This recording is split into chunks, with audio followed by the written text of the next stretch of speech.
É mais do que uma entrevista, é menos do que um debate. É uma conversa com contraditório, em que no fim é mesmo a opinião do convidado que interessa. É um debate em que eu perco sempre. O Perguntar Não Ofende é um podcast assinado por mim, Daniel Oliveira, o que não faz chorar. Quase sempre sobre política, às vezes sobre coisas realmente interessantes. Pode subscrever e seguir o Perguntar Não Ofende em Apple Podcasts, Spotify ou qualquer plataforma de podcasts que utilize no seu telemóvel ou computador. Também pode ouvi-lo sempre em expresso.pt/podcasts.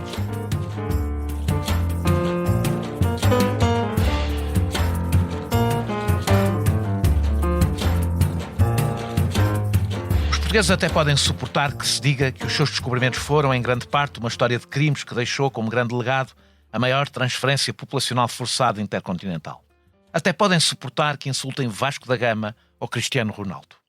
Haverá sempre alguns, mesmo que sejam uma minoria, que acompanharão estas críticas. O que os portugueses não aceitam, e aqui o consenso aproxima-se da unanimidade, é que ponham em causa a sua gastronomia. Em julho de 2015, houve quem dissesse pior do que isso.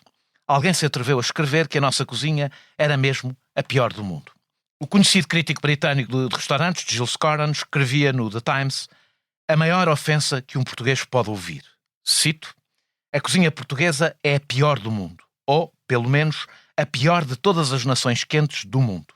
Obviamente, a cozinha irlandesa poderá competir com ela, ou a polaca, mas na sua insipidez de chumbo, na sua insipidez hipersalgada, a comida de Portugal é, na melhor das hipóteses, o que a cozinha de Inglaterra seria se o país tivesse melhor clima. A reação dos leitores portugueses foi semelhante à de um tsunami de ódio, deixando insultos e até ameaças de morte. No Twitter, Coren até perguntou se havia algum dispositivo para silenciar, naquela rede, um país inteiro, tal a dimensão viral da indignação. Como destacaram colegas seus, o artigo não seria dos mais informados e a motivação de dar nas vistas terá contado para o estilo. Mas, estilo à parte, acabou por ser útil. Só dei pelo artigo 5 anos depois, quando o jornalista Ricardo Dias Fellner escreveu aqui no Expresso um texto com um título provocatório: e se a cozinha portuguesa não for campeã do mundo? De forma racional, desapaixonada e rigorosa, ajudava a desmontar alguns mitos sobre o que comemos. E, acima de tudo, sobre o que os estrangeiros acham do que comemos. Sim, é verdade, não adoram. A maioria acha que a nossa gastronomia é apenas moderada ou razoável. Poucos vêm a Portugal por causa dela. Muitos acham pouco variada, sem saborona, pouco atrativa. Ela está ausente de quase todos os rankings internacionais. Porque a vendemos mal. E provavelmente vendemos-la mal porque, com a boca cheia de orgulho, achamos que se chega a si mesma. Conheci o Ricardo Dias Fellner como jornalista político, reencontro-o tantos anos depois como um dos principais jornalistas gastronómicos em Portugal. É criador do blog O Homem que Comia Tudo, que virou livro, podcast e programa de televisão. Aconselho especialmente as suas crónicas em versão podcast. Pode devorá-las de uma vez ou ir depenicando. Por mim, este será o episódio que farei mais fora de pé. Adoro comer, e isso até é visível. Mas dentro de uma cozinha, atrapalho sempre quem não esteja a lavar a louça. Não sei que lugar ocupa num ranking da cozinha portuguesa, de que sou fã tão incondicional como qualquer português. Sei que, se dependesse da minha arte, estaria nos últimos lugares. Ainda assim, não me ocorre melhor conversa antes da consoada. Subscrever o Expresso é ter acesso à melhor informação, a uma vasta oferta de conteúdos exclusivos e à opinião de referência. Subscrever o Expresso é tornar-se membro do nosso clube, poder ser voz ativa de uma comunidade informada e beneficiar de vantagens exclusivas. Subscreva o Expresso em expresso.pt/digital. Expresso. Liberdade para pensar. Muito obrigado, Ricardo, por estares aqui num espaço que também é teu, onde tu fazes o teu podcast. Antes de começarmos a nossa conversa sobre bife com batatas, que é como tu terminas todos os teus podcasts a dizer que a comida não é só bife com batatas, mas bife com batatas também é bom. Maravilhoso. Como é que chegaste ao jornalismo gastronómico? Sim, quer dizer, o caminho é longo. Quando eu trabalhava no Público, conheci o David Lopes Ramos, que era o crítico do Público, que a da altura na redação estava muito perto de mim. E quando o David, quando lhe falhava o seu grande amigo e companhão de comezainas, José Quitério, crítico neste jornal, muitas vezes, ou algumas vezes, o David olhava para o miúdo e dizia: olha, queres vir? E eu comecei a ir a restaurantes com o David, assim. E ficou lá. E já cozinhavas? Já cozinhava, assim, já na faculdade já era eu que fazia a comida lá, né? Para a rapaziada, que ia ao supermercado, e gostava de fazer isso, portanto era uma coisa que me dava prazer. Mas estava muito longe de pensar que... Mas depois do público foste para a Time Out, não é? Não, depois fui para a Sábado. Para a Sábado, sim. E na Sábado, em 2012, foi quando comecei a escrever o blog, part-time, por prazer, das minhas aventuras culinárias. E depois foste para a Time Out? E depois para a Time Out, sim. E acabaste por te profissionalizar nesta área. Sim, a coisa ficou um bocadinho mais séria e comecei a escrever sobre... E há mercado para isso, imagino, não é? Deve haver mais do que para a política. Eu acho que há, obviamente, porque nós comemos todos os dias, toda a gente come todos os dias, várias vezes por dia. É um assunto que tem muito assunto, não é? E diz muita coisa. A minha ideia é fazer disto jornalismo, que eu acho que também é possível, de comida, e não fazer... ou seja, não sei receitas, tu não fazes... Não sei só receituar e não sei só dizer bem... há um bocadinho esta ideia de que o jornalismo de lifestyle é uma coisa que vai sempre a favor de alguém, que é comprada, e eu acho que não tem que ser assim, não é? Eu nas reportagens que faço, nos artigos que escrevi nomeadamente aqui para o Expresso, a minha ideia a abordagem é a mesma de um jornalismo de uma investigação, muitas vezes. Deixa-me dizer que a crónica que mais gostei tua foi sobre restos, porque é um assunto recorrente em qualquer casa. Acho que foi bastante o que fazer popular. com os restos. Acho que foi bastante popular. E acontece que muitas vezes os restos dão as melhores comidas. Isso tem a ver com uma coisa... Não sei se conhece a expressão Redon Plus, quer dizer, Redon é no dia seguinte, Redon Plus é já 2 dias depois. Vai sendo. E às vezes 2 dias depois ainda é melhor, porque há aí processos de fermentação da comida nesse processo que são construções de sabor. E portanto muitas vezes eu digo, isto ainda ficou melhor do que no primeiro dia, não é? Acontece muito com a feijoada. E com a cachupa também. Feijoada, cachupa, tudo o que seja por coisas leguminosas, elas vão fermentando, mesmo que seja lentamente, e vão apurando, e portanto ao terceiro dia são melhores. Portanto, há restos que são melhores, muitos. Há restos que deviam ficar restos logo à partida. Exatamente. Como dizes no artigo, e a nossa conversa vai se concentrar muito nesse artigo de 2021, com as devidas atualizações que seguramente há, é uma parte que eu quero falar contigo sobre isso, sobre o que é que aconteceu entretanto, mas não é agora ainda. Porque este artigo eu acho que nos permite, este teu artigo de 2021, permite-nos fazer uma viagem sobre os nossos mitos sobre a comida, sobre a cozinha, a comida portuguesa, e sobre como é que nós lidamos com esses mitos, que me parece interessante, até por ser contra-intuitivo em relação ao que dizemos sobre o que comemos. Como dizes no artigo, quase todos os povos acham que a sua gastronomia é excelente. Eu imagino que os ingleses não achem isto, e eu vivi na República Checa e os checos também não achavam que a sua comida fosse excelente. Mas os portugueses têm um amor especial. 81% acham que é imbatível. Imagino que acham que é a melhor do mundo ou próximo disso. Só sendo ultrapassados pelos italianos, e estamos muito à frente dos espanhóis. De onde é que vem esta fé dos portugueses em relação ao que comem? Esta fé especial, maior do que a dos outros? Olha, eu acho que vem de várias coisas, mas 2 coisas que são importantes, parece-me. Uma é que nós temos uma história gastronómica e não só cultural, rica, antiga, enraizada. Temos um receituário, eu diria, tradicional, já muito estabilizado há muitos anos, e podemos discutir porque é que isso acontece, podemos eventualmente achar que isso acontece porque somos um país pouco dado a mudanças, a criatividades.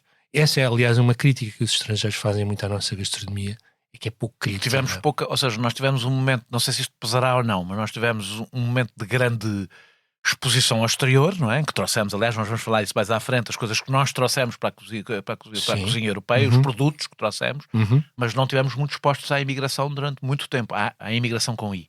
Sim. Ou seja, se calhar também fomos menos influenciados por outras... nas últimas, não sei, estou a tirar para o ar. Enfim, nós não somos um país rico, nós somos um país que viaja muito, não é? Não somos. E então temos, eu acho que esta é a principal razão. É o fechamento. É o desconhecimento. Não é? Porque quando nós conhecemos as coisas, quando nós vamos lá fora, não é? A minha mãe, por exemplo, minha mãe não gosta de sushi. Eu não vou conseguir nunca É uma coisa geracional. Explicar-lhe que o sushi é uma coisa que geracional. a cozinha japonesa é genial, é excepcional, que ela está a perder uma coisa lindíssima, de não insistir um bocado, não querer ir conhecer um bocado, mesmo que o primeiro impacto com o peixe cru Não insistir. seja uma coisa difícil, não é? E portanto é sobretudo um problema de um país que viaja pouco, que sai pouco daqui, que tem pouco dinheiro para experimentar outras coisas, eventualmente outras coisas mais caras, e que portanto nós temos de facto muito bom produto, ou seja, pelas nossas condições geográficas, pela costa que temos, pelo facto de termos frio e calor, montanha, nós temos uma variedade de ingredientes em muito pouco espaço, não é? Boa, e depois não temos um sistema agrícola intensivo, portanto temos ainda, ou seja, o nosso atraso é o nosso grande aliado Nós vamos falar disso, sobre a qualidade dos produtos. Em termos de produto, isso parece-me consensual. Mesmo entre os estrangeiros que criticam a nossa cozinha, há um consenso de que mas o produto é bom. E o que eles não percebem muitas vezes é que por o produto ser tão bom que nós não precisamos de Nós vamos falar sobre sofisticar. Isso, sobre a falta de sofisticação resultar da qualidade da matéria-prima. Eu sempre achei que o fast food não vingaria em Portugal, devo dizer, antes do fast food aparecer, teorizava mesmo sobre isso. Não, cá em Portugal nunca vai dar porque os portugueses gostam muito do que comem, mas vingou. O fast food é uma receita. Sim. E assim como nós passámos a comer em restaurantes étnicos, coisa que eu achava que não ia acontecer. Os indianos, etc. Também é uma coisa muito das cidades, não é? Eu já me apercebi que agora que não vivo grande parte do tempo em Lisboa, que os restaurantes indianos não vingam, só lá estão indianos. Os portugueses não vão lá. O nosso amor ao que comemos é assim tão forte como dizemos ser, de qualquer das formas. Por exemplo, com o sucesso que tiveram os fast food, não é também um mito o nosso amor ao que comemos? É um bocado, e os fast food demonstram isso. Mas tens que ver, os fast food, eu estou sempre a falar disto, porque isto é importante, é uma coisa nova que se fala muito pouco. O fast food é uma receita de sabor. Portanto, tu quando fazes um hambúrguer do McDonald's, tu estás a pensar cientificamente como é que eu vou pôr sabor dentro deste pão. E há uma receita para isso. Não há nutrientes, não é nada disso, é só sabor. E uma coisa em especial que se chama umami, okay? Que é o quinto sabor. Nós em Portugal ainda não damos nas escolas, mas o resto do mundo está mais do que aceite pela academia, pela ciência que existe. É ácido glutâmico, ou seja, não é uma coisa abstrata, é uma coisa palpável. E portanto o que o fast food faz é ir buscar umami e pôr lá dentro. E faz o fast food e fazem os produtos ultraprocessados do supermercado. Muitas vezes sob um pozinho que se chama MSG, que é umami, é ácido glutâmico. E portanto eles vão buscar o bacon, tem muito umami, tem muito ácido glutâmico, às vezes vão buscar o tomate, às vezes vão buscar os cogumelos, às vezes vão buscar outras coisas e constroem sabor assim. E por isso é que tanta gente, não é, sabe que aquilo do ponto de vista nutricional não é genial. Às vezes com fome com que ficas pouco tempo depois. Mas aquilo é uma invenção que tem um bocadinho de doce. Todos nós gostamos de doce. É muito salgado, é muito intenso. Não é? E por isso todos os povos do mundo gostam daquilo. Por isso. Não é? A receita está lá. Doce, umami, texturas, estaladiços. E isso influencia o gosto das pessoas depois para o resto da comida ou não? Influencia porquê? Porque... Eu, olhando para os Estados Unidos, sente-se que sim. Claro que sim. Porque aprenderam a gostar de comida. Tu ficas só a querer coisas muito intensas, muito salgadas, muito doces, com muito umami. Não é? E tudo o que sejam subtilezas, depois vais comer uma coisa que não tem esse poder todo e achas que não sabe a nada. Não é? Porque o teu sabor também se educa e também se deseduca. É exatamente como a cultura, não é? Exatamente. E como o gosto da arte. Não é? Quando tu começas a comer coisas muito salgadas, tu achas sempre que está tudo em sons. Começas a reduzir o sal, não é? E dizes, eu agora quase não ponho sal. E está tudo bem. É um hábito. É uma droga, não é? É uma droga. É isso. É uma droga. Quais são os países que estão no pelotão da frente dos rankings internacionais e o que é que explica o sucesso de uma gastronomia nacional? De uma determinada, por exemplo, os italianos que estão à frente em todos, não é? O que é que... Olha, como é que se explica? Eu acho que, por exemplo, os italianos, sobretudo as pizzas e as massas, parecem-me evidente duas coisas. Pizzas e massas são hidratos, conforto, não é? cereais, que estão... Todo o mundo consome cereais de trigo, portanto não é estranho a ninguém no mundo. E depois tem esta tal coisa... Portanto, não serem excêntricos é importante, ou seja, não serem coisas muito estranhas para as pessoas. Exatamente. A outra coisa importante é isto que nós estávamos a falar. As pizzas têm tomate tem umami. Não é? Tem queijo parmesão, que é outra das coisas com mais umami que existem. Portanto, há uma série de elementos que faz com que gente em todo o mundo goste de comer aquilo a qualquer hora do dia, em qualquer circunstância. Quais são os países que estão em primeiro? Tens de memória? Os rankings são muito variados. E há aqui uma coisa que distorce alguns dos rankings que vão aparecendo, sobretudo na internet, que é nós na internet nunca sabemos bem o que é informação, o que é marketing e publicidade, porque os rankings são comprados também. Há países, os turismos dos países compram em alguns rankings posição. E tu não sabes bem quanto é que eles compram. Não é? E há rankings credíveis ou não? Eu acho que temos que ir aos estudos, mas eles são variáveis. Mas sei lá, uma coisa que influi claramente nos rankings é a quantidade de restaurantes que existem no mundo desse país. Não é? Sei lá, imagina, cozinha chinesa. Sim, claro. Todo mundo. Então as pessoas estão muito habituadas àqueles sabores. Portanto, a coisa da estranheza memória. Desaparece, não é? Desaparece a estranheza. Embora, como tu sabes, a cozinha chinesa que se come no mundo inteiro... Não tem nada a ver com o que se come lá, não é? Eu nunca estive na China, mas já me disseram. A maioria não tem. Embora haja. Atenção, em Lisboa tu já tens restaurantes de cozinha chinesa autêntica. Eu sei um que vou, mas não tenho a certeza o Mr. Lu se é ou não. O Mr. Lu era.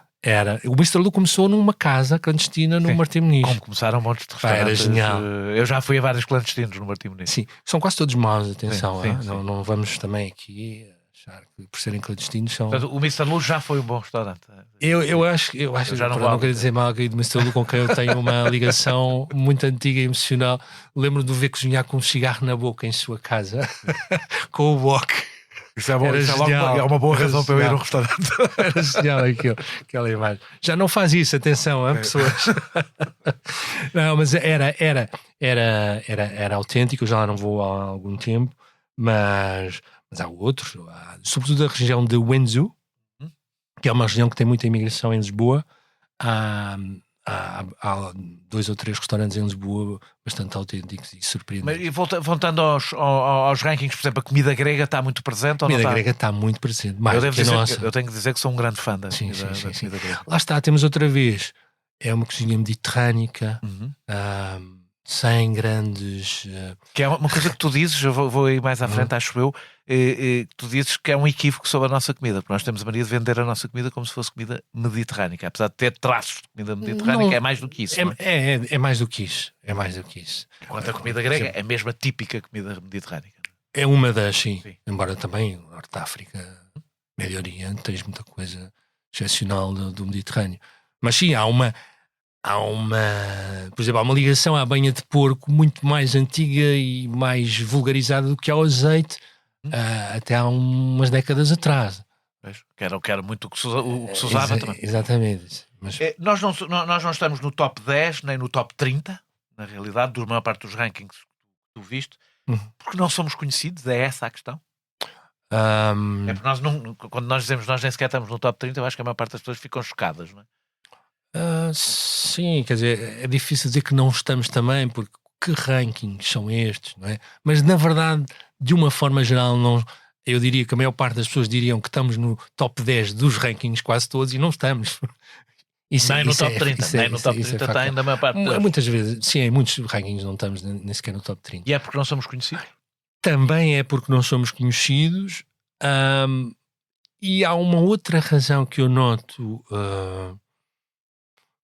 quando vou a restaurantes em Lisboa que estão cheios de estrangeiros e não estão lá portugueses, é que nós temos uma cozinha um bocadinho desadaptada às mudanças da sociedade. Por exemplo, nós não temos uma cozinha com muito pouco vegetais, com muitos poucos vegetais, não é? E ainda estamos cheios de hidratos. Quer dizer, hidratos e energia, como se ainda andássemos todos a cavar claro. O dia todo. Aliás, bem se nota a seguir um almoço o estado em que grande parte dos portugueses ficam, não é? Sim, é muito normal. Nós irmos a um restaurante de cozinha tradicional portuguesa e não vir nenhum vegetal. Vem o bife, vem a batata frita, não é? E não vem nada acompanhado de vegetais. Isto, para um europeu fora de Portugal, isto é impensável. Isto é uma coisa esquisita. Para nós não é esquisito. Podemos dizer, não tem um feijão verde e tal, mas não achamos esquisito. Para um francês, para um sueco, para um alemão... Vir um bife com batatas fritas e arroz há de ser estranho, não? Estranhíssimo. Isso ainda mais estranho é... Batatas fritas e arroz, até eu, que até eu não gosto, não sou um grande fã de batatas fritas, devo confessar, mas... como é que não, sobretudo não sou um grande fã das batatas fritas, que em geral, quando são muito boas, sim, mas a maior parte das vezes não são muito boas. Mas é uma das coisas em que as nossas tascas ainda fazem questão de ter a sua batatinha frita cortada e tal. Sim. Mas quando vejo o arroz e batatas fritas, há qualquer coisa aqui que não está certo.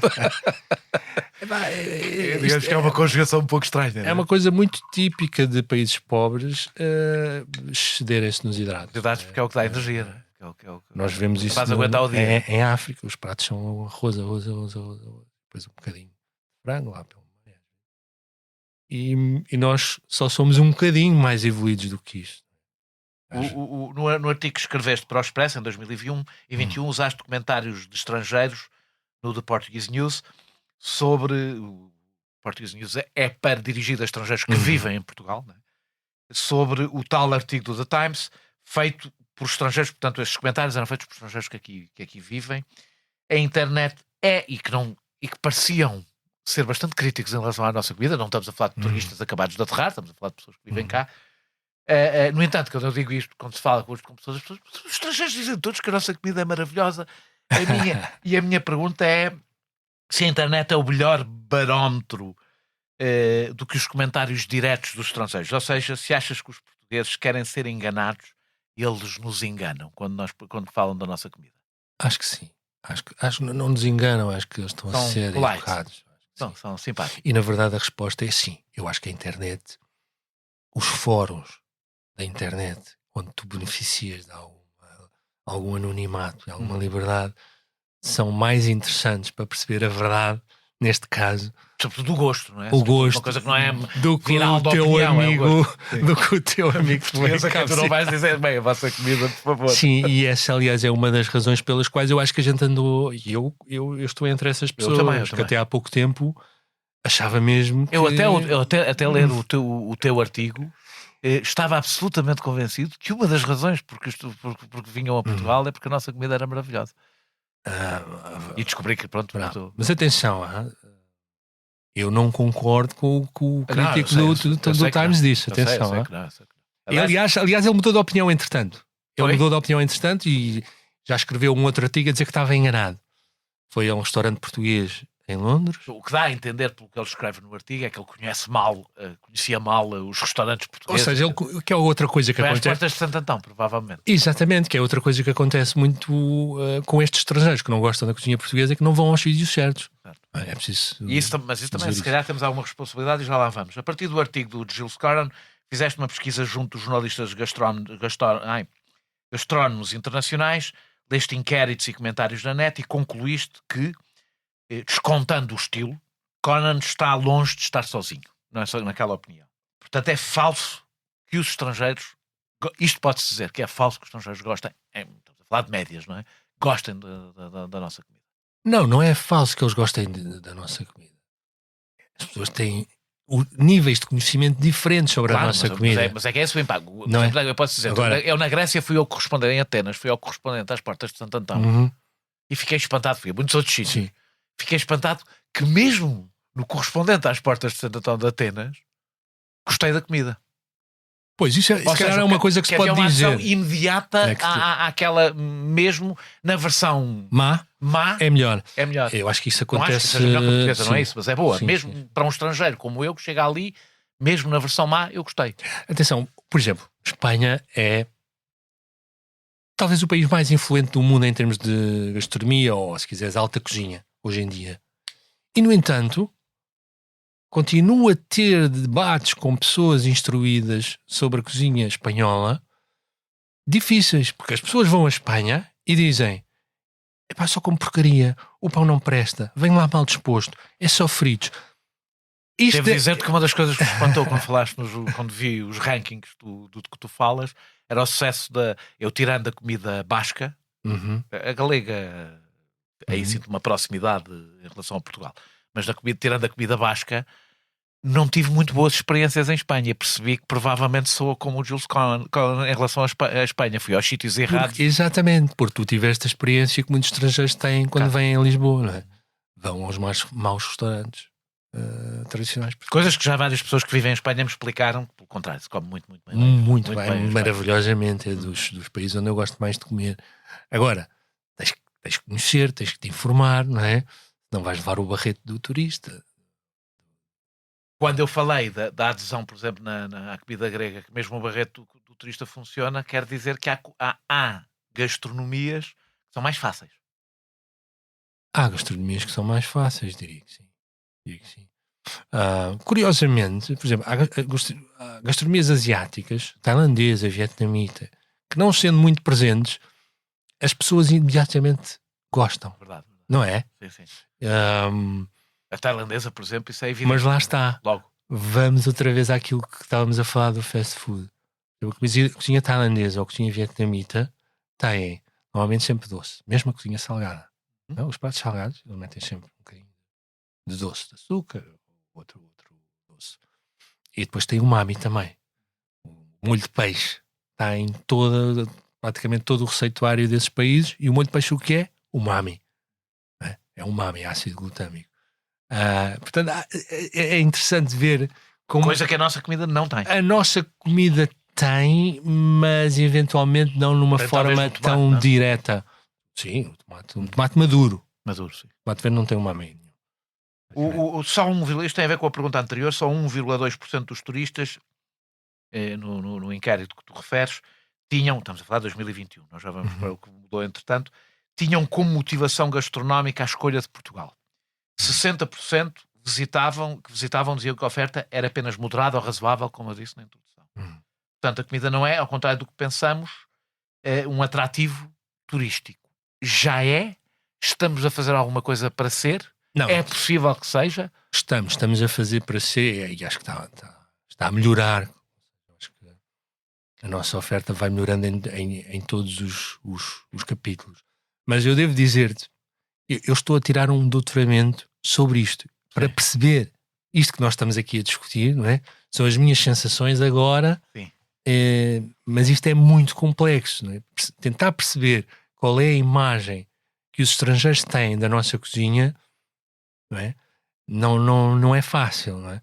Agora, isto são tudo o que nós estamos aqui a falar. Estás a dizer há um doutoramento?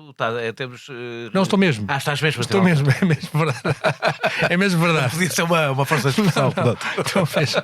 Acho que tinha esquecido de te dizer não isso. Não sabia. Mas portanto, para também percebermos que isto são sensações que eu tenho. Portanto, tu estás na fase mais complicada para te fazer uma entrevista, que é quando estás com a dúvida instalada, não é? Exatamente. Mas se me perguntas se é muito importante a forma como a promoção da gastronomia portuguesa é feita lá fora para essa imagem, é muito importante. E tu tens vários exemplos de como uma estratégia política institucional mudou completamente a maneira como o mundo olha para uma gastronomia. Por exemplo? O mais flagrante deles todos é a cozinha da Dinamarca. Qual é a tua ideia sobre a cozinha da Dinamarca? Nenhuma, e tive um mês na Dinamarca. Mas má? Não, boa. Nenhuma. Não me deixou qualquer memória. Ok. Também era jovem e pobre, portanto provavelmente não me deixou grande memória. Se calhar não fui a bons sítios. Mas não me deixou, não tenho... É estranho de facto agora falar, tive um mês na Dinamarca e não tenho memória guardada. Mas eu há bocado dizia que a cozinha espanhola era a mais influente provavelmente no mundo, e a outra mais influente é a da Dinamarca, provavelmente hoje em dia mais influente do que a espanhola na alta cozinha. E porquê? E isso aconteceu porque há uns anos atrás, mais de 2 décadas talvez, mas por aí, houve um grupo de personalidades apoiadas por uma universidade e por investimentos públicos que decidiram estudar o que era a essência da cozinha nórdica e a partir daí criar um movimento internacional que promovesse, com base nos produtos autóctonos e no seu receituário, essa cozinha no mundo. A nórdica ou a dinamarquesa? A nórdica. Porque a islandesa, por exemplo, aí posso testemunhar. A experiência foi má. Sim. A comida islandesa... Aliás, o prato que eles têm mais famoso, como saberás, é uma coisa que não comem, não é? Mas tu sabes que nós também temos. Também temos o peixe podre? Temos. Caneja, na Ericeira. É uma coisa... E é bom? Pronto. Salta em frente. Não. É porque as coisas não são simples. A primeira vez que eu comi caneja, vou-te dizer, foi a coisa mais difícil que eu comi na vida, e olha que eu já comi coisas estranhas. Eu vou dizer do meu lado, eu gosto de experimentar comida difícil. Sim. E tentar ver se chego lá. Mesmo muito difícil, mesmo do ponto de vista físico, quando tu comes esse tubarão podre, a tua boca fica de uma forma estranhíssima. Tu deixas de conseguir sentir o álcool do vinho, por exemplo. Estás a acompanhar com o vinho, é como se estivesse a acompanhar com sumo de uva, não é? A segunda vez que eu provei caneja, isto hoje em dia só é cozinhado em tertúlias ali da Ericeira, eu já achei que havia ali um encanto qualquer naquele peixe que ficava meio lascado, e já achei a intensidade menor, e eventualmente a intensidade estava mesmo menor porque o peixe estava menos curado, digamos assim.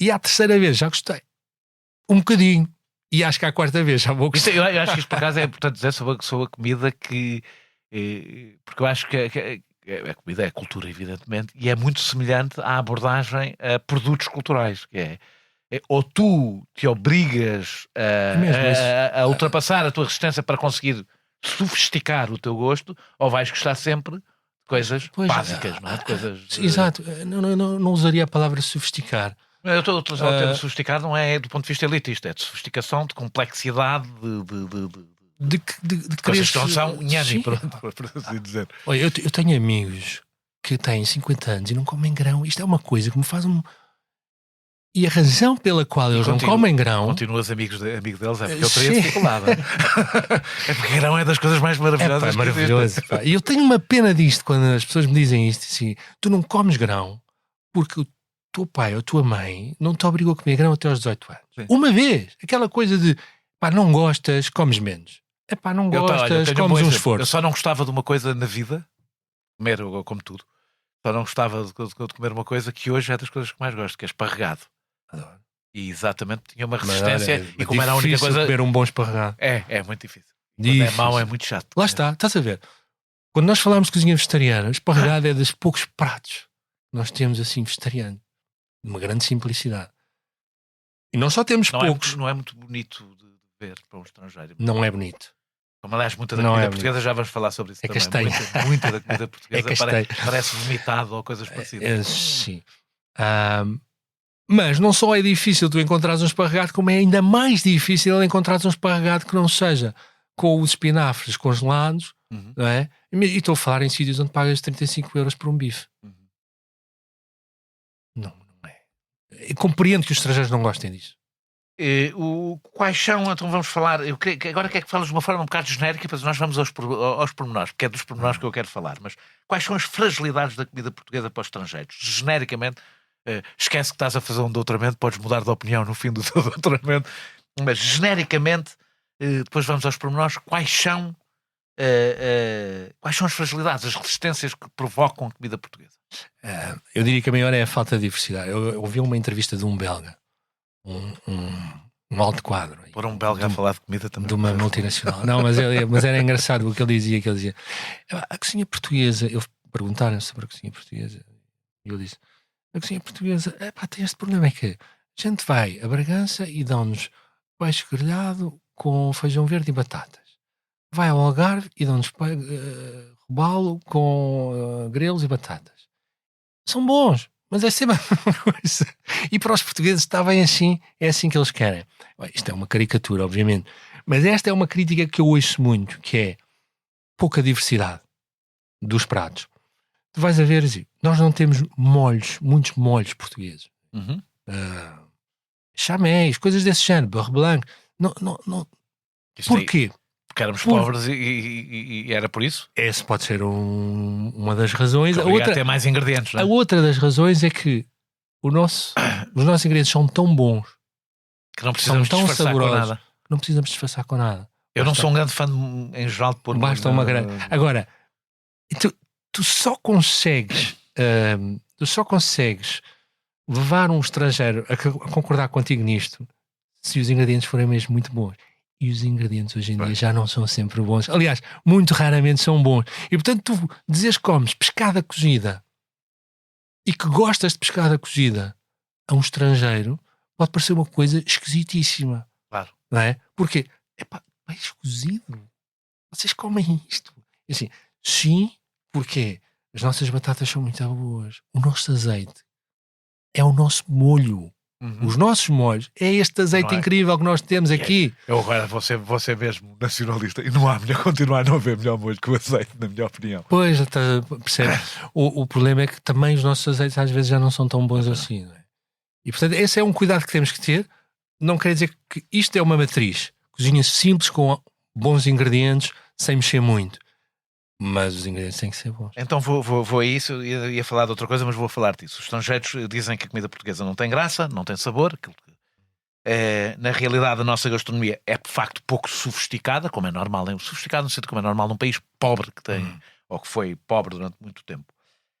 E depende da qualidade dos produtos. Como estás a dizer, para mim é evidente, muito evidente no peixe. Não há nada. O peixe grelhado, nem sequer estou a falar do cozido. Nós comemos peixe grelhado, pelo menos a forma como eu gosto de comer peixe. É a coisa mais básica do mundo. Grelha, põe sal. E se tiveres um pedaço de porco preto, de porco de raça alentejana, como deve ser, também não precisas, não é? Ou seja, é produto e fácil de... Depois de aprenderes a técnica, não tem nada que saber. Até eu consigo grelhar carne e grelhar peixe. Batatinha cozido, brócolis, e está feito.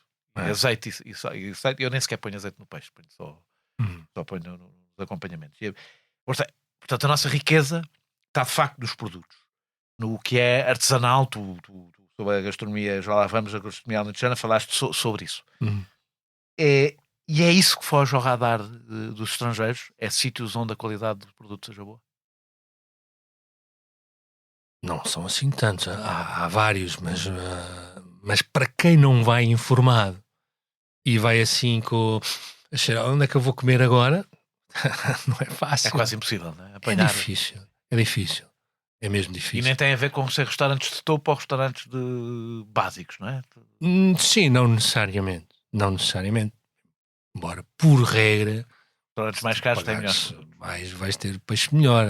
Aliás, é muito difícil peixe fresco de mar bom, tirando sítios onde tens bom carapau, boa sardinha, ou seja, cavalas, que são peixes ótimos. Cavalo é um peixe maravilhoso que os portugueses desprezam completamente. Já não tanto.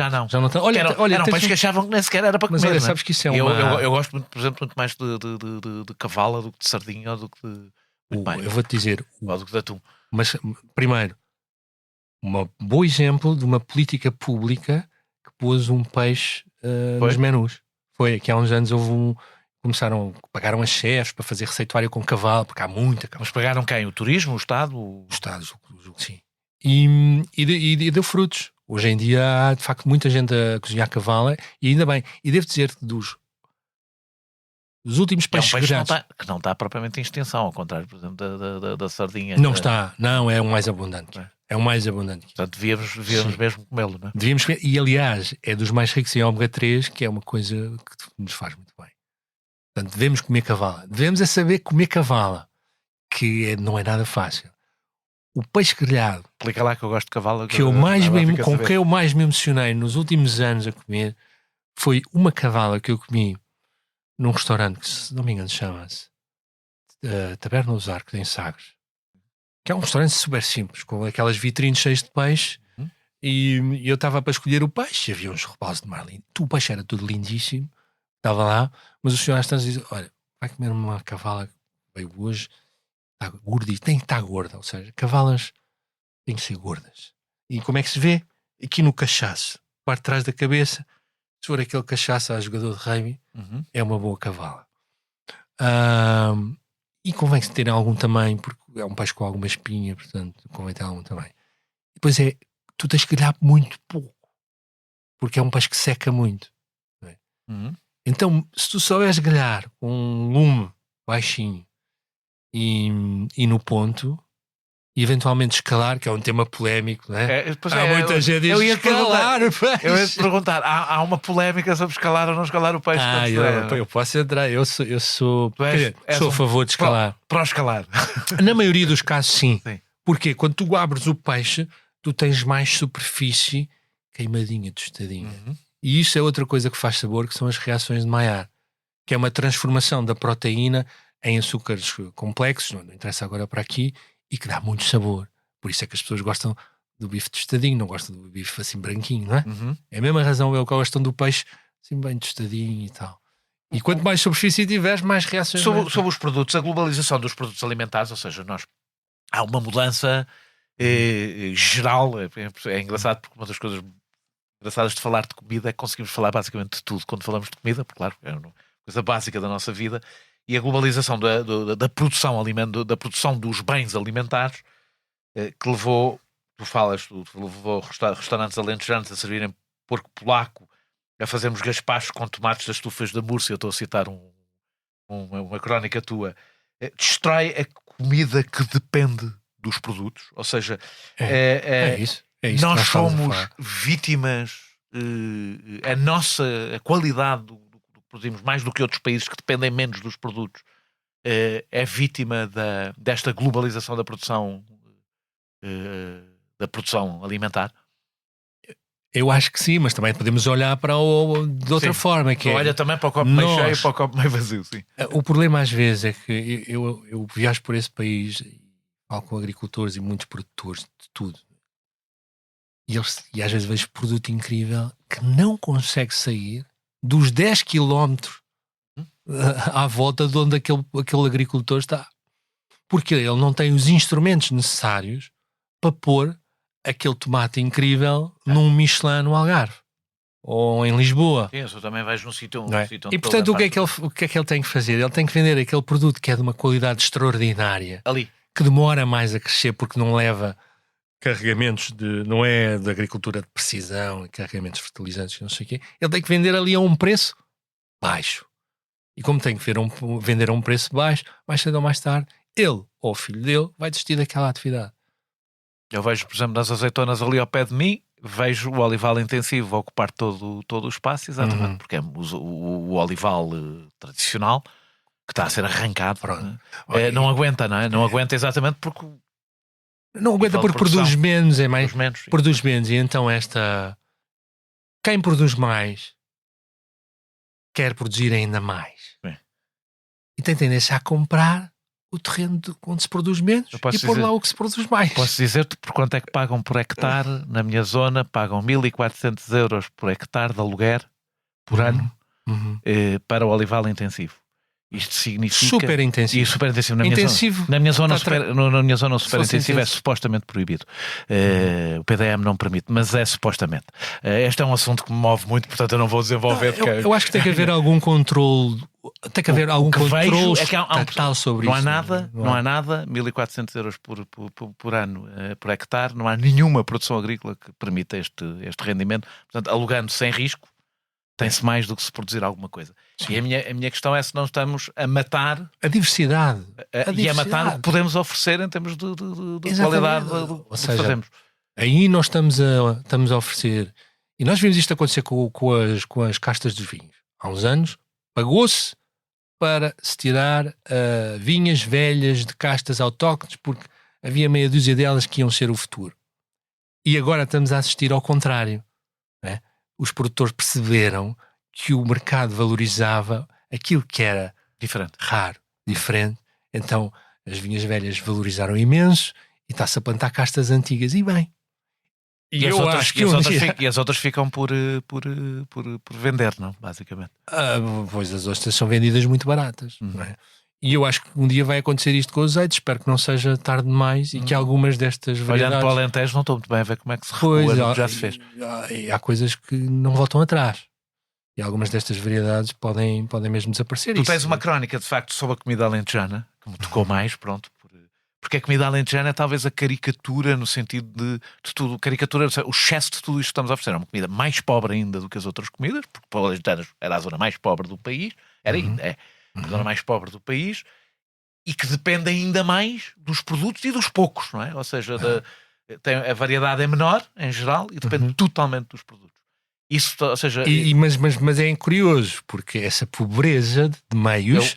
Eu adoro comida. Eu acho que fez com que se tornassem mais criativos, às vezes. Criativos, claro, não é? Porque havia menos a fazer milagres com alho e pão, exatamente. Não é? E fizeram, caramba, isso fizeram. Mas estás a sentir essa degradação na comida alentejana? Estou e tenho pena. É o que tu dizes. Eu às vezes vou a restaurantes que são postos bastiões da cozinha alentejana e fico triste, porque percebo que aquilo começa a ser uma fraude. As pessoas têm, a maior parte das pessoas tem esta ideia que entram num restaurante alentejano e aquilo já está ganho, porque é alentejano, não é? Porque a comida alentejana tem uma identidade própria maior do que as comidas dos outros. Sim, porque carne de porco com coentros e alho é bom, sim. Não é? Agora, se a carne for má, se os coentros forem maus e os alhos forem maus, 3 coisas que acontecem frequentemente em restaurantes alentejanos, ela vai ser só medíocre. Lamento. Para mim. Porque sem produto não sobra muita coisa. Não sobra nada. Aquela carne de porco vai ser enjoativa porque aquela gordura é uma gordura de rações manhosas, de produções muito intensivas. E a experiência para mim está logo estragada. Fica enjoado com aquilo. Okay? E estes consensos às vezes levam a que este tipo, para mim, de erros se prolonguem durante décadas. E é quase proibido dizer-se mal da cozinha alentejana. Aliás, a sua hegemonia em Portugal, para mim, nunca fez sentido. Eu adoro-a, mas nunca fez sentido. E, por exemplo, porquê, então? Porquê é que realmente a cozinha alentejana... Será porque também as pessoas de Lisboa vão mais facilmente ao Alentejo e são as pessoas de Lisboa que normalmente são os opinion makers dessas coisas? Não sei. Agora, cozinha algarvia é genial. Maravilhosa, desconhecemos-la. É de um equilíbrio, de uma frescura. Essa sim, provavelmente foi bastante destruída pelo ou seja, sem dúvida. Turismo e a coisa fácil e... Sem dúvida que sim. Sem dúvida que sim, mas temos que a descobrir, não é? Temos que a valorizar porque ela é interessante também. No entanto, a globalização de produtos foi um dos nossos principais contributos para a gastronomia. Já falei de passagem sobre isso. Com os espanhóis somos responsáveis por grandes revoluções alimentares. Eu não costumo falar aqui aos novos mundos ao mundo, mas as coisas são contraditórias, como são sempre estas coisas. Trouxemos com eles a pimenta e a noz moscada, o tomate, a batata, o feijão, os pimentos, não é coisa pouca, não é? Ou seja, quando pensam em várias destas coisas que atravessas a Europa toda a comer. Nós sabemos contar a história do que comemos aos estrangeiros. Sabemos contar isto aos estrangeiros? Não sabemos. A coisa mais bem feita na internet sobre o papel dos portugueses na comunicação de produtos pelo mundo é de um estrangeiro. Se não me engano, ele é de Hong Kong, que fez um vídeo no YouTube genial sobre o que é que os portugueses levaram e trouxeram. Aqui é os portugueses e espanhóis, não é? Os portugueses e espanhóis, mais ou menos as mesmas coisas, não? Sim, mais ou menos as mesmas coisas, é verdade. Um youtuber estrangeiro, de Hong Kong, acho eu. Portanto, nós temos muito pouco conhecimento e às vezes muito pouco amor próprio sobre algumas coisas que fizemos bem ou bem ou mal que fizemos. Sim. Não há livros sobre isto, há pouco conhecimento, ou então há, mas estão fechados nas academias ou nas câmaras municipais. Tu não imaginas a quantidade de livros de gastronomia regional que existem, interessantíssimos, neste país. De edições de câmaras municipais. De edições de câmaras municipais que ninguém, nem eu. Às vezes ouço falar. Há pouca literatura de referência nestas coisas. Completamente. Uma pobreza. Como em todas as áreas, não é? Mas na gastronomia a mesma coisa. É uma vergonha. Provavelmente não temos livros de referência sobre o receituário português. Em inglês não temos. Porque é importante, não é? Eu por exemplo, quando quero saber... Até para habituar os outros à nossa comida, é preciso que os outros também comecem a usá-la, não é? Sim. Eu dou sempre este exemplo que é: tu queres saber sobre a cozinha da Geórgia? não é? E queres comprar livros sobre a cozinha da Geórgia em inglês. E tu vais à Amazon, tens 5 livros extraordinários, cuidados, com um papel ótimo, de editoras grandes americanas normalmente, e de Portugal. Tens 2 para aí, se tiveres. Porquê? Pois não sei. Não sei. Então, eu não imagino, não sei se a Geórgia faz investimento público É provavelmente possível que sim. É possível que sim. O nosso amor ao bacalhau é uma coisa especialmente estranha, é uma coisa que é aquela conversa que os portugueses têm muitas vezes com os estrangeiros. Há assim umas conversas típicas, explicar o que é a saudade, aquelas quando estás ao lado de um restaurante e o estrangeiro faz conversa contigo, tu tens de dizer umas generalidades sobre o país, quase sempre falsas. E o nosso amor ao bacalhau é uma das coisas difíceis de explicar. Temos peixe maravilhoso, o peixe na costa portuguesa é maravilhoso, e fomos buscar o nosso peixe preferido a quilómetros de distância. Isso tem a ver com a nossa história, tem a ver com várias coisas, mas gostava de falar-se um bocadinho sobre isto. Porque raio é que o bacalhau se tornou no nosso peixe preferido? Um peixe que nós não temos. Não sou um historiador da gastronomia, mas do bacalhau. Sim, senhora. E bom que ele é. Mas tem a ver sobretudo tem a ver com isto. Nós fomos ao Mar do Norte e encontramos um banco de bacalhaus gigantes e percebemos que ninguém estava lá a pescar. Isto é simplificar muito a questão. E percebemos que, indo para lá, trazíamos sempre os barcos carregados e era fácil. E salgamos o peixe, por isso, porque vem de longe, não é? Exatamente. Depois precisávamos estes homens estavam 3 meses no mar e o bacalhau tinha que lá ficar 3 meses. A única maneira de conservar era com sal. E, portanto, deduzo que depois tivessem começado a comer este bacalhau com sal e começaram a gostar. Portanto, o nosso gosto pelo bacalhau mostra só uma coisa, é que uma das coisas que mais contribui para o gosto é a nossa memória e o nosso hábito. Os estrangeiros normalmente não gostam de bacalhau, lamento. O nosso bacalhau, eles não gostam. Isto é uma coisa que nos custa entender. É o meu prato favorito, é bacalhau. O meu prato favorito é o bacalhau cozido. Não, é o bacalhau cozido. É a coisa mais simples que há. E quando me dizem, e quando vem cá um estrangeiro, eu quero lhe dar bacalhau. Epá, tu tens de comer o bacalhau. E às vezes eles comem bacalhau e dizem, epá, é um bocadinho difícil. Porque é salgado, é? Difícil. Nós não percebemos que é difícil. E porquê é que nós não percebemos que é difícil? Porque estamos habituados desde pequeninos, não é? E porquê é que sobreviveu? É porque isso é que é a parte que eu acho estranha. Eu geralmente conto a história até o início que tu contaste, é o que eu conto aos estrangeiros. E depois explicar porque é que sobreviveu. Porque é que, do ponto de vista económico, faz pouco sentido, não é? Que um país inteiro tenha como peixe preferido um peixe que não... Quando tem tantas alternativas, não é? Porquê é que sobreviveu? Bem, eu julgo que o Salazar deu um grande impulso a essa indústria, patrocinou-a mesmo, não é? E achava-se que se faltasse bacalhau ia ser um problema neste país, não é? Eram empresas públicas com financiamento público até à democracia. E depois isso ficou. Esse excesso de bacalhau que se comeu até essa altura ficou-nos no hábito, ficou-nos no gosto, ficou-nos nas tradições e ficou-nos no tecido empresarial. Essas empresas continuam todas a existir, embora a gente já não faça salga. Nomeadamente ali na zona de Aveiro, Viana do Castelo, Figueira da Foz, já não se faz. A salga a céu aberto, não é? Mas as indústrias estão lá. Portanto, há um cluster económico à volta do bacalhau que continua a ser muito relevante. E continuamos a negociar as nossas cotas de pesca no Mar do Norte. E bem, nós somos o maior importador da Noruega, do bacalhau da Noruega, não somos, acho eu. Ali há acho assim, claro que somos os que mais consomem. Fresco não seremos. Sim. Bacalhau fresco não seremos. Isso não seremos. Não. O mundo come imenso bacalhau fresco. É, muito. Agora, bacalhau salgado, seco, sim, somos campeões do mundo.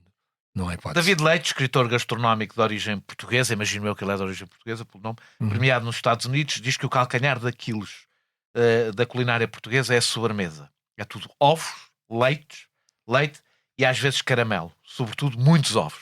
A doçaria portuguesa é mais do que isso e somos nós que a vendemos mal? Podes dizer que não é mais do que isto. Não. Eu conheço até portugueses que não gostam especialmente da doçaria portuguesa. Ele tem alguma razão, ou seja, lá está, ele está a ser excessivo e enfim, é sempre difícil fazer este tipo de generalizações, mas é verdade, lá está outra vez por razões históricas, que a nossa cozinha, a nossa doçaria assenta muito em açúcar e ovo. É muito açúcar. É muito açúcar, não é? É muito doce. Nós tínhamos muito açúcar do Brasil, usámos, ficou também. Até eu sinto um bocado isso, que às vezes é possível. Por exemplo, eu não estou a ver como é que se convence um estrangeiro a comer os nossos doces de ovos, por exemplo. Porque é uma bomba difícil de... Talvez os árabes que adoram açúcar, portanto. Mas mesmo assim, depois... Mesmo assim, não sei. Os árabes comem tanto açúcar. É verdade. Aquele chá que eles parece uma sobremesa. Caramba. É os nossos pratos são pesados. Acho que todos conseguimos aceitar isso. Aliás, já falámos sobre isso. Talvez até com algum orgulho. Acho que os portugueses assim, almoçar é uma coisa pesadona. Pelo menos até a minha geração é uma coisa ali quase sinal de virilidade. Mas o aspecto e a textura também não ajudam. De facto, não deve ser fácil convencer um estrangeiro a comer uma açorda. Parece vomitado. O arroz de cabidela, que eu adoro, também não deve ser fácil de vender. A comida é muito gordurosa, muitas vezes. Mesmo cozida à portuguesa, que nos parece evidente, não é para os estrangeiros.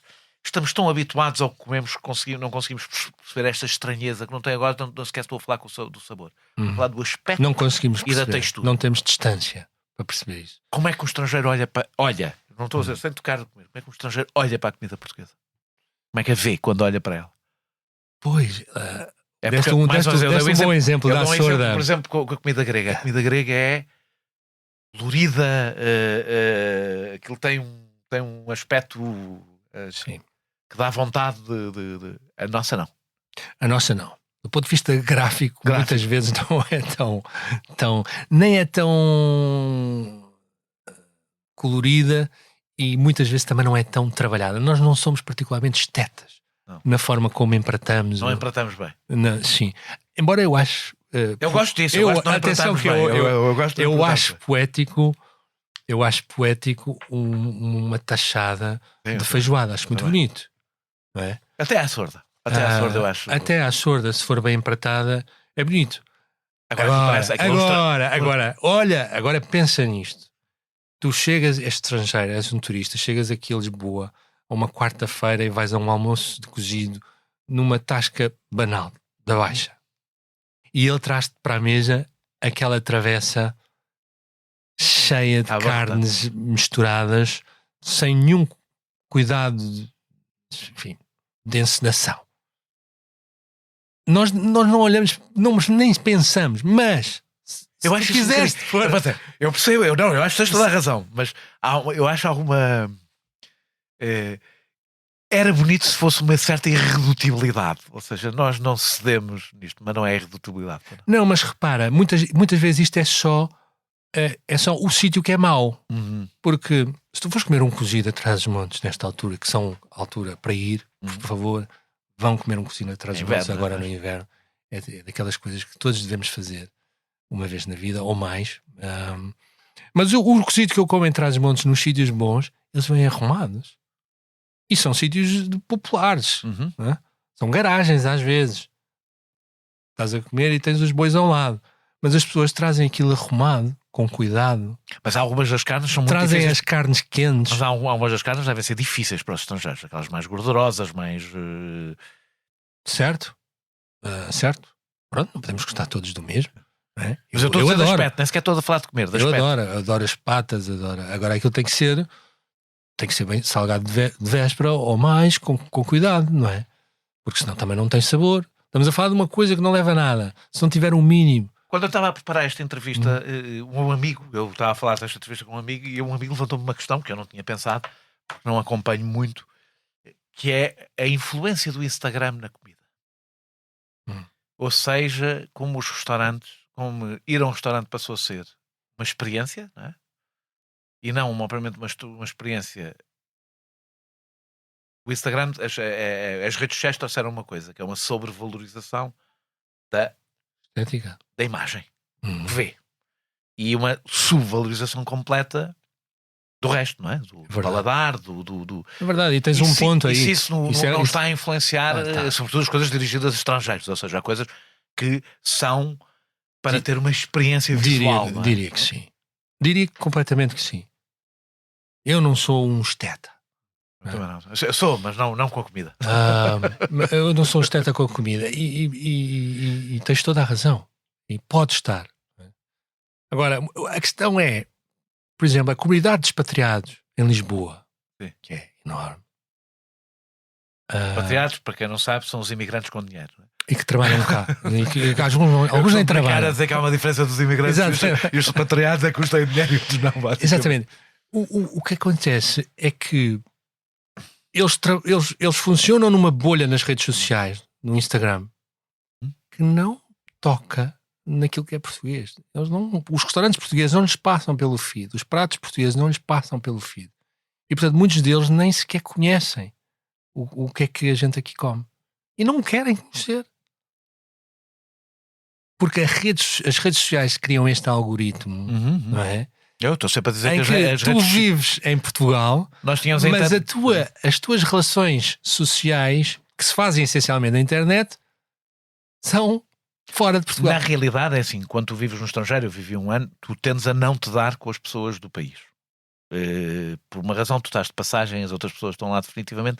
Eu lembro, eu vivia em Praga e os meus amigos eram alemães, eram italianos, eram estrangeiros. Não eram portugueses, mas eram estrangeiros, porque os nacionais têm uma certa dificuldade em dar-se com pessoas que sabem. Claro. Nem precisa de haver xenofobia. Sabem que são de passagem. Sim. Que é um investimento de curto prazo, enquanto quem está de passagem não tem essa questão. Agora, a verdade eu costumo utilizar esta expressão, que nós jogávamos que a internet nos ia abrir uma janela para o mundo e afinal abriu uma janela para o saguão. Que é, nós vemos aquilo, a comunidade, o que está perto. Aqui no Instagram junta-se uma coisa que é isto, que nós também vemos no turismo, que é, se uma coisa der uma boa fotografia, a experiência é toda essa. Eu acho que isso é uma questão de uma geração em que isso é, em que a visão tomou conta, esse sentido tomou conta de todos os outros, esmagou todos os outros. Que é, então, do paladar, e o Instagram o paladar que é aquele que não consegues comunicar a ninguém, não é? E o Instagram é a rede social por excelência da gastronomia. E é particularmente visual. E eu tenho uma regra para mim próprio no meu Instagram, que é: eu não publico um prato que não seja bom. Só porque é lindo. Há muitos, acredito. Há muitos pratos lindos que não valem nada. Que não valem nada, acredito. Já vi muitos. E somos muito enganados por isso. Eu sou muitas vezes enganado por isso. Vou a um restaurante porque vi umas coisas na internet. E, embora, pronto, hoje em dia também já vou sabendo das manhas, mas isso acontece muito. Uma das queixas dos estrangeiros, já falámos, aliás, tu já passaste por isso, eu disse que iríamos falar mais à frente, que me espantou, devo dizer, nunca tinha pensado nisso, e é mesmo não ter pensado, é a falta de vegetais da nossa comida. Não tinha, pelo contrário, eu achava que nós tínhamos imensos vegetais na comida, que é aquela ideia de que somos comida mediterrânica, portanto pensares que tem. Uma das especialistas que entrevistaste diz que o mais interessante é o esparregado, que é uma coisa que não é uma coisa propriamente muito sofisticada. O termos poucos vegetais deve-se a quê? Nós produzimos. A verdade não é, isso não é bem verdade, mas nós temos bastantes vegetais, mas sobretudo eu diria que são receituário de leguminosas que entram sempre com um chouricinho, não é? Imaginas, a sopa de feijão. É outra das coisas que tu dizes no teu texto, era a minha pergunta assim, portanto ponho-a já, que os nossos vegetais estão na sopa. É isso, ou seja, nós usamos os nossos vegetais... Que é até a melhor forma de comer vegetais, se não estou enganado. Não, do ponto de vista de saúde, não é? Não, eu diria que não. Não, porque no processo... Estou fora de pé. no processo de cozimento, algumas coisas vão-se perdendo, não é?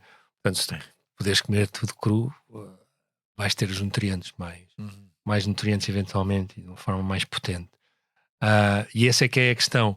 Eu quando eles dizem que falta-nos cozinha de vegetais, isto é completamente verdade. Tu vais ao livro... E os estrangeiros não comem muita sopa. Mas faltam pratos de vegetais fora sopa. Não é um hábito. Isso é uma das coisas que eu percebi em todos os países em que estive. Que eu sou um sopeiro, adoro comer sopa. E é sempre um desconsolo para mim. E vens lá com saudades, não é? Com saudades da sopa. Uma sopinha, pá. Como é que estes tipos vivem sem comer sopa? Muitos deles não têm esse hábito, agora há outros que têm. Mas há também um problema, que não é fácil encontrar boas sopas que não sejam aldrabadas hoje em dia. Aqui então em Lisboa, ou metem água a mais, ou metem féculas, ou metem legumes congelados. É tramado encontrar uma boa sopa. As pessoas comem as sopas em casa, boas, não é? Aliás, isto está tudo sintetizado nesta coisa que é. O que é a sopa? Nós desvalorizamos tanto a sopa que quando nos restaurantes dizem é de legumes. Está bem, mas que legumes, caramba. Sim, não interessa. Legumes, que é de legumes, é óbvio. É uma coisa qualquer com vegetais lá dentro. Pronto. Estava a fazer perguntas parvas. E há uma das coisas que está a acontecer, vê lá se é um preconceito meu. Eu sou um bocado preconceituoso nestes temas. Vivo indignado pela rúcula ter substituído a alface. Peço desculpa, se calhar estou completamente enganado, mas eu sou... Não, isso não tem nada a ver com assim. A mim, eu indigna-me esta tomada de poder da rúcula contra a alface. Mas acho que está a andar para trás a rúcula. Pois, eu espero que sim. E a substituição da sopa, aquela sopa de entulho, pelos cremes. Nós não comíamos cremes, ou é impressão minha? É mais fácil fazer cremes do que uma boa sopa de entulho.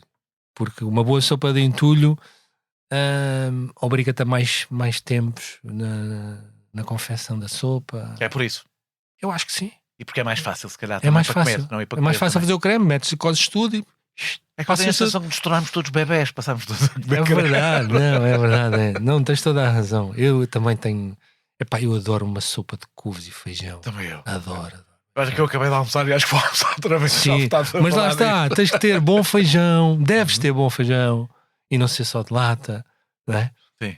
Ou não ser de lata. Não ser de lata. Sim. Ponto. E depois deves ter bom azeite, não é? Bom azeite cru. Passa, provavelmente, em poucos restaurantes passam para a cabeça usar bom azeite na sopa, não é? Só fine dinings. Só. No livro de Signature Dishes That Matters, editado pela Phaidon, com os pratos de assinatura mais importantes dos últimos 300 anos. Espanha estão lá umas dezenas de receitas.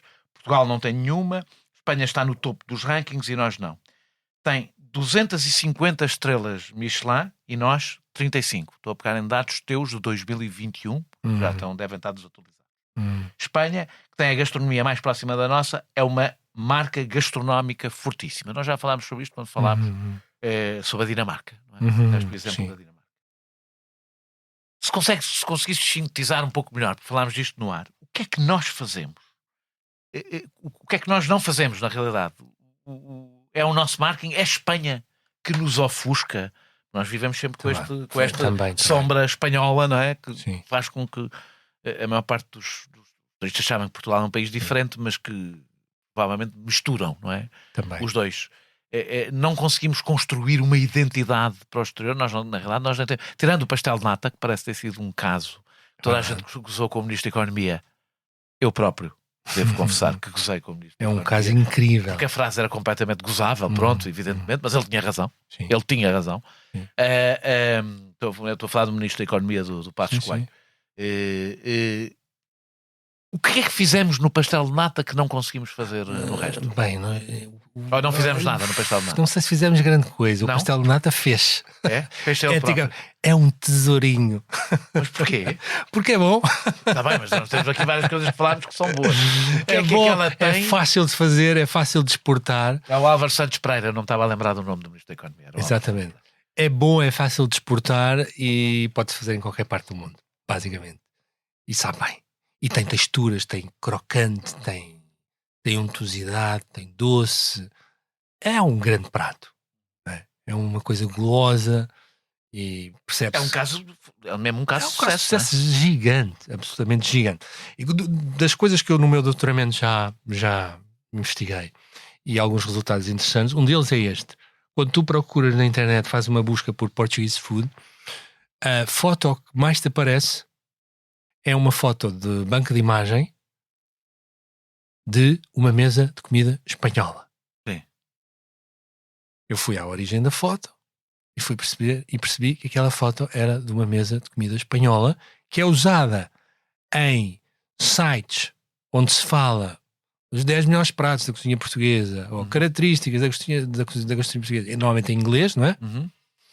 Ou seja, mas é usada uma foto de uma mesa espanhola. Isto mostra duas coisas. Uma pode mostrar que há mais suporte comunicacional, marketing espanhol nestas coisas, mais bem feito, né? Porque aquele blog foi comprar uma foto, podia ter sido de comida portuguesa, mas achou que aquela estava melhor, não é? E a outra coisa que mostra é que as pessoas acham que isto é tudo mais ou menos o mesmo. E na verdade, se há a cozinha mais próxima da nossa, lamento informar aos mais patrioteiros, é a espanhola. Por razões óbvias. Sim, claro. Os povos que passaram num sítio e no outro foram basicamente os mesmos. Nomeadamente uma coisa que nós conhecemos muito mal, que é a influência árabe, que foi durante vários séculos neste território. Nós conhecemos mal porque reconstruímos a nossa história de tal maneira, é de umas coisas que mais me impressiona. Não, é como nós inacreditável. ignoramos talvez uma das influências mais fortes que temos na nossa cultura, que é a cultura árabe. Completamente. Ignoramos, desprezamos. Totalmente. Queremos mesmo negá-la. Totalmente. Quer dizer, sabemos aquela coisa dual, não é? Dual e mais meia dúzia de clichês, mas há uns tempos eu fui tentar perceber quem eram os especialistas em gastronomia, história da gastronomia árabe em Portugal. Não havia nada. Não há. Havia umas coisinhas muito superficiais. E ela é evidente, para quem conhece, eu conheço bastante bem a comida árabe, acho mas eu. é evidentíssima. As Açordas. Aliás, nós não fazemos uma das coisas ideia. que acontece é quando tu vais, Síria, Marrocos, seja o que for, em países árabes têm culinárias diferentes, mas têm pratos comuns. Um português sente-se completamente em casa, porque não estranha praticamente nada do que coma. E, por exemplo, na Andaluzia, isso está muito mais estudado. Também durou até muito mais tarde. E durou até mais tarde. Mas há muito mais consciência disso. Há muito mais estudos, há muito mais investigação sobre estas coisas do que nós temos. E, no entanto, a nossa cozinha alentejana, por exemplo, tu passas para lá, para a Extremadura e depois para a Andaluzia, uma data de coisas que são iguais. Muito parecidas. As sordas. Os borregos. O hortelã. O gaspacho, que é diferente. O gaspacho. É diferente, mas mas a base é a mesma. Desconhecemos completamente. E não devíamos, porque... Essa é a parte da nossa comida que é mediterrânica, certo? Porque tu levantaste essa questão. Árabe, certamente que sim. Mas temos muitas influências, isso também é o que faz da nossa gastronomia uma coisa muito interessante. Agora, porque tu dizes que no teu artigo, dizes que um dos erros do Giles Cornan é exatamente tratar a nossa cozinha como se fosse mediterrânica. Que ele é vítima desse erro. Sim, eu diria que sim. Ou seja, estás a meter aí no meio muitas coisas, não é? Por exemplo, eu estava a dizer disto de Espanha. É bom que nós saibamos que temos um ramo comum, que é para depois podermos apostar naquilo que é diverso, eventualmente, do ponto de vista promocional lá fora, não é? E não fazemos. Não fazemos muito. Eu julgo que durante muito tempo fizemos um erro, que foi a nossa política de promoção da cozinha portuguesa passava por enviar chefes lá fora. Ia fazer uma feirinha a Nova Iorque e ia lá um chefe fazer umas coisinhas e tal. E de há uns anos para cá percebeu-se que não era assim que nós íamos mostrar a nossa cozinha ao mundo. Era trazendo os jornalistas do New York Times cá, não é? Passar cá uma semana em sítios bons, aí é que se percebe. No sítio é que se percebe, claro, as comidas boas, indicadas por nós. Não é só com o chefe. Os chefes podem ser importantes, por exemplo, em Espanha foram muito importantes porque eles lideraram uma cozinha de vanguarda, mas nós não temos que ser iguais aos espanhóis, não temos que ter tido o mesmo plano, programa público de promoção.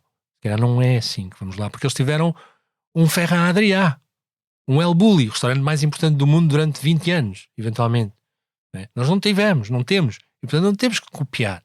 E nós às vezes copiamos e depois damos-nos mal. E aí depois há umas adaptações, como por exemplo, não sei se já viste, pastel de bacalhau com queijo é este o caminho? É fazer... Eu não sei se conhece isto que eu estou Conheço a falar. perfeitamente, já provei. Nunca provei. Sou definitivamente, parece-me um conservador. Olha que sabes que há Achas que esse é o receituário de pastel de bacalhau com queijo antigo. Era uma coisa... Não é uma coisa inventada. Não é uma coisa reinventada. Mas eu não fico... Mas a mim parece indignado com isso. Não, mas eu não acho... acho... eu percebi onde apareceu, não tem a ver com a inovação. O que eu percebi onde apareceu é uma coisa a pensar nos turistas, ou não? Toda a loja, a maneira como Sim. a cadeia está concebida, claramente, sim. Coisa... Porquê? Porque é uma coisa mais fácil para um turista aquilo com queijos do que o pastel de Eu bacalhau acho normal. que houve alguém que achou que queijo derretido é uma coisa com sucesso, que se gosta facilmente, não é? Num pastel frito pode ser que disfarce mais o sabor do bacalhau mais intenso, que é mais difícil para um estrangeiro. E isso não te repugna? Não me repugna rigorosamente nada. As pessoas gostam do que gostam. O que me repugna às vezes é chamarem coisas, darem nomes a coisas que não são. Não é? Pós-modernices, mas não tem nada contra as pós-modernices. Não lhe chamem, é um nome de um prato tradicional que é outra coisa. Pronto, é só isso. No teu artigo de 2021 dizes que a oferta gastronómica tinha dado um salto enorme desde o artigo de Gilles Cornan, que era de 2015, esse artigo. Portanto, havia um espaço de 6 anos entre os dois artigos. Essa evolução continuou, ou seja, olhando agora, desde 2021, quando tu escreveste o artigo a que eu me tenho referido, até agora, final de 2024, tu olhas para o teu artigo, relês o teu artigo e reparas que há coisas que, entretanto, mudaram para pior ou para melhor? Não tenho certeza. Mas há um fenómeno interessante que é uma nova geração de miúdos que estão, digamos assim, vou caricaturar, a agarrar nas receitas das avós e a transformá-las numa coisa... A atualizá-las. Atualizá-las, boa. Eu ia dizer muito mais moderna. E com muito sucesso. E estes restaurantes, o caso mais emblemático é de um restaurante em Lisboa que se chama o Velho Rico, estão com listas de espera gigantes. Tu não consegues ir lá comer. O que também contradiz um bocadinho aquela ideia que eu estava a dizer, que os estrangeiros não querem ir experimentar a cozinha portuguesa. Embora lá está, isto seja uma cozinha portuguesa com um twist ou dois, uma nova forma de a cozinhar, e sejam 3 ou 4 sítios, não é? E nas outras duas coisas que nós falamos aqui de muitas, mas quer no tipo de promoção que fazemos da nossa gastronomia, quer na qualidade dos produtos, está tudo igual. Não tenho elementos suficientes para responder com certeza, mas eu diria que não houve um abanão. Isso certamente não houve. Nem... Nós temos uma formação... O sucesso do nosso turismo até pode ter piorado isso, não é? Porque, mais uma vez, sentamos se está a correr bem, não há razão nenhuma. Está a correr bem e tem que se servir, e não se pensa muito como, nem se pensa muito no daqui a 10 anos. É o costume, não é? Na verdade. A nossa formação acho que se mantém igual. Eu não digo que é má, mas... As nossas escolas de hotelaria estão a preparar algum caminho ou não? É que eu tenho a sensação, falando com algumas pessoas da área das escolas de hotelaria, que estão, mas depois os miúdos os melhores, bons, vão-se embora para outros sítios. Não tenho conhecimento suficiente para falar sobre isso. O que eu sei é que nós não temos uma escola de hotelaria ao nível ou com a popularidade que existe nos nossos países concorrentes. Espanha tem 3 ou 4 grandes escolas internacionais de hotelaria, ou seja, as pessoas vão para lá estudar de outros países. Itália tem mais ainda, França mais ainda, e nós nisto não temos. Não temos nenhuma escola de hotelaria de referência? Europeia e internacional, não temos. E tínhamos razões para tendo em conta o peso que o turismo tem em Portugal, não é? Completamente. Ou seja, é daqueles projetos vão nascer, porque toda a gente percebe que, precisamente por isso que tu disseste, que é num país com o turismo que tem, não é? Com o investimento que faz nesta área, não fazer isto, não ter uma coisa de referência que seja topo do mundo, é um erro. Vai ter, eventualmente, mas já devia ter tido. Dizes que o exagero do artigo de Giles Coren, dizes naquele artigo de 2021, é útil para nos questionarmos. E, aliás, foi isso que estivemos aqui a fazer hoje. Achas que a nossa falta de humildade, temos alguma falta de humildade para ouvir os outros? Faz sentido ouvir os outros numa coisa tão identitária? Esta é a dificuldade que eu tenho, aliás, nesta conversa. Pois é. A gastronomia é uma coisa tão identitária. Faz sentido nós querermos saber se os outros gostam do que nós comemos ou não. Pois é, tu tens razão nisso, que nós estamos aqui a dizer, falta-nos isto, falta-nos aquilo, falta-nos aquilo. Mas, cara, se nós fizermos tudo o que nos falta, vamos ser iguais aos outros. E, portanto, é sempre este equilíbrio difícil entre evoluir um bocadinho, mas não perder a identidade. Manter a identidade. Fazer isto é difícil. Alguns destes novos cozinheiros estão a conseguir fazê-lo, e, portanto, é possível, não é? Fazer uma cozinha de sabores portugueses, de identidade portuguesa, mas nova, adaptada, sem perder a identidade. É possível, não é? Já percebemos que é possível. Mas realmente não levarmos este debate a um extremo tão grande que transformamos só o que comemos num produto para exportação. Exatamente, ou que fiquemos iguais aos outros. Muito obrigado, Ricardo, por esta hora e 20 que tivemos a conversar. Não esqueçam que um bife com batatas, comer não é, como é que é? Comer não é só um bife com batatas, não é? Mas bife com batatas fritas é muito bom. Mas bife com batatas fritas é muito bom. Nós regressamos para o ano com outro convidado ou convidada. Este episódio teve a produção e edição de João Martins, música de Mário Lajinha, grafismo de Tiago Pereira Santos a partir de ilustração de Vera Tavares.